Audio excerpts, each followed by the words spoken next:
ഈ ഒരു 1-2 ആഴ്ചയിൽ വന്നിട്ടുള്ള ലേറ്റസ്റ്റ് ആയിട്ടുള്ള കുറച്ച് അപ്ഡേറ്റും കാര്യങ്ങളൊക്കെ നോക്കാം. ഫസ്റ്റത്തെ അപ്ഡേറ്റ് സുസുക്കിയുടെ ഭാഗത്തു നിന്നാണ്. സുസുക്കിയുടെ അഡ്വഞ്ചർ മോട്ടോർ സൈക്കിൾ ആയിട്ടുള്ള V-Strom 800DE ഇപ്പോൾ അവർ റീകോൾ ചെയ്തിട്ടുണ്ട്. അപ്പോൾ വണ്ടിൻ്റെ ഇഷ്യൂസ് എന്ന് പറയുന്നത് വണ്ടിൻ്റെ ടയറിൻ്റെ കുറച്ച് പ്രശ്നങ്ങളുണ്ട്. ആ ഒരു ടയറിൻ്റെ പ്രശ്നം കൊണ്ടാണ് വണ്ടി റീകോൾ ചെയ്യാനുള്ള മെയിൻ കാരണം. നിലവിൽ USA മോഡലിനാണ് അവർ ഈ ഒരു കംപ്ലൈൻറ്റ് കണ്ടുപിടിച്ചിട്ടുള്ളത്. ഏകദേശം 1600 യൂണിറ്റോളം വണ്ടി റീകോൾ ചെയ്തിട്ടുണ്ട്. അപ്പോൾ ഇന്ത്യൻ മോഡലിനും ഈ ഒരു പ്രശ്നം വരാനുള്ള ഒരു സാധ്യതയുണ്ട്. അത് ചെക്ക് ചെയ്തിട്ട് ഇന്ത്യൻ മോഡലും ചിലപ്പോൾ റീകോൾ ചെയ്യാനുള്ള ഒരു സാധ്യത കാണുന്നുണ്ട്.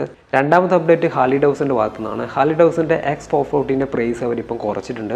ഏകദേശം 15,000 രൂപയാണ് പുതിയ മോഡലിന് അവർ പ്രൈസ് കുറച്ചിട്ടുള്ളത്. ഈ ഒരു ബൈക്കിൻ്റെ പ്രൈസ് കുറക്കാനുള്ള മെയിൻ കാരണം കഴിഞ്ഞ ദിവസമാണ് നമ്മുടെ റോയൽ എൻഫീൽഡിൻ്റെ ഗറില്ല 450 ലോഞ്ച് ചെയ്തത്. അതൊരു മെയിൻ റീസണും കൂടിയാണ്. മാത്രമല്ല ഈ ഒരു വണ്ടിക്ക് സെയിൽസ് എന്ന് പറയുന്നത് വളരെ കുറവാണ്. അപ്പോൾ സെയിൽസും കുറച്ച് പിന്നിലായതുകൊണ്ട് തന്നെ ആയിരിക്കും പ്രൈസ് കുറക്കാനുള്ള മെയിൻ റീസൺ. വണ്ടി ഇപ്പോൾ 3 വേരിയൻറ്റിലാണ് അവൈലബിൾ ആയിട്ടുള്ളത്. 3 വേരിയൻറ്റിൻ്റെയും പ്രൈസ് അവർ കുറച്ചിട്ടില്ല.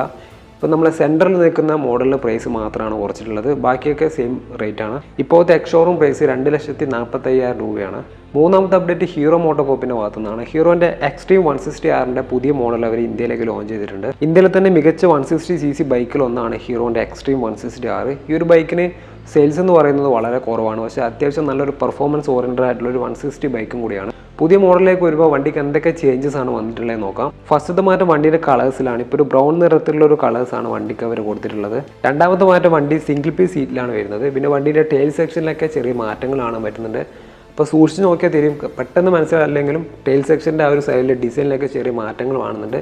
അത് ഞാൻ ഈ ഒരു വീഡിയോയിൽ ആഡ് ചെയ്യും, അപ്പോൾ നിങ്ങൾക്ക് പെട്ടെന്ന് മനസ്സിലാവും. പിന്നെ ഫീച്ചേഴ്സിൻ്റെ ഭാഗത്തുനിന്ന് സേഫ്റ്റി ഫീച്ചറായിട്ട് ഒരു പാനിക് അലേർട്ട് സിസ്റ്റം അവർ കൊണ്ടുവന്നിട്ടുണ്ട്. പിന്നെ മീറ്റർ കൺസോളിൽ ഒരു ഡ്രാഗ് റേസിൻ്റെ ടൈമർ അവർ കൊടുത്തിട്ടുണ്ട്. 0 to 60, 0 to 100 ഒക്കെ നമുക്ക് കറക്റ്റായിട്ട് ചെക്ക് ചെയ്യാൻ പറ്റും.